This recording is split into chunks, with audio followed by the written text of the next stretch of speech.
Bem-vindas e bem-vindos. Hoje vamos olhar para o Common Desktop Environment, CDE, para simplificar. Exato. A nossa base é um artigo da Wikipédia sobre ele. E a ideia é percebermos o que foi, como é que dominou o mundo Unix e, pronto, o que lhe aconteceu. Vamos lá explorar isto. Basicamente, o CDE foi um ambiente gráfico para sistemas Unix, claro, mas também para o OpenVMS, que é um sistema mais robusto de servidores. Certo. E era baseado em quê?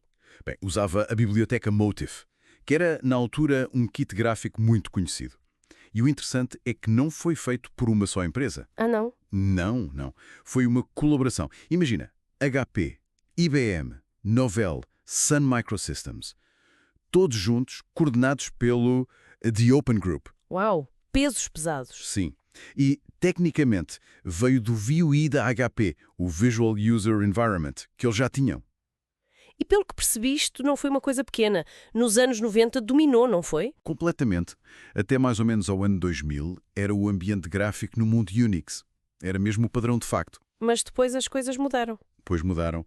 E aqui entra aquela dinâmica interessante entre o software proprietário e o open source. Começaram a surgir alternativas livres. O KDE e o GNOME. Exatamente.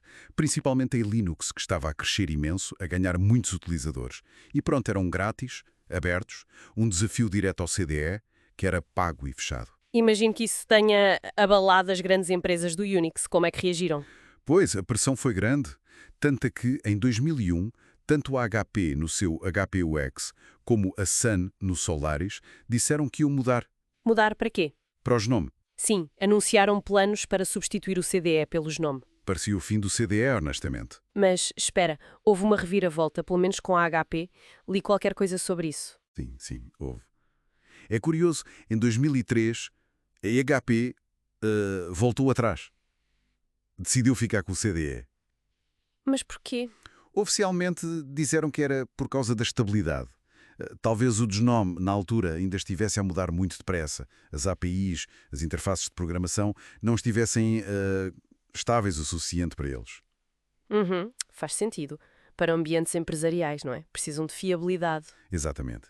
Aquela tensão clássica, inovação rápida versus estabilidade garantida. O CDE era maduro, previsível. Interessante. E a Sun? Seguiu o mesmo caminho da HP ou manteve a mudança? A Sun fez uma coisa intermédia. Com o Solaris 10, que saiu em 2006, passou a oferecer os dois. Os dois? O CDE e o GNOME. Bem, o CDE e o Java Desktop System deles, que era, na prática, baseado no GNOME. Mas, olha que curioso, na versão open source, o Open Solaris. Aí o CDE já não entrou, provavelmente por causa das licenças, não é? O CDE ainda era proprietário nessa altura. O que nos leva à parte mais recente da história. Depois de ser proprietário durante tanto tempo, o que é feito do CDO hoje? Pois, aqui é que a história dá outra volta.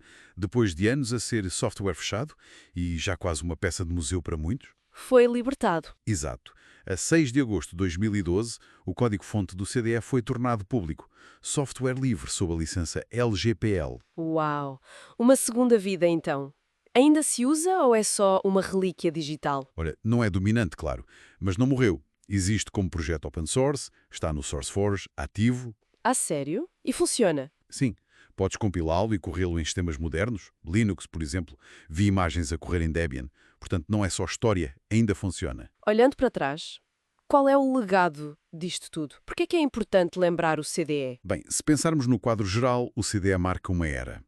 A era da computação gráfica nos Unix comerciais. Mostra a colaboração industrial. Isso, e também a força da competição que veio do software livre. Perceber o CDE dá contexto para entendermos os ambientes gráficos que temos hoje. Portanto, resumindo, nasce de gigantes, torna-se padrão, é desafiado pelo open source, quase desaparece e depois renasce como software livre. Que percurso! Deixa-nos a pensar, não é? Este ciclo de vida completo, o que nos diz sobre a sustentabilidade dos modelos de licença. Proprietário versus aberto? É uma boa pergunta. Ou até, numa nota diferente, será que aquela estética mais antiga, meio retro do CDE, pode vir a inspirar alguma coisa no desenho futuro? Talvez como reação à complexidade que vemos hoje? Fica a reflexão.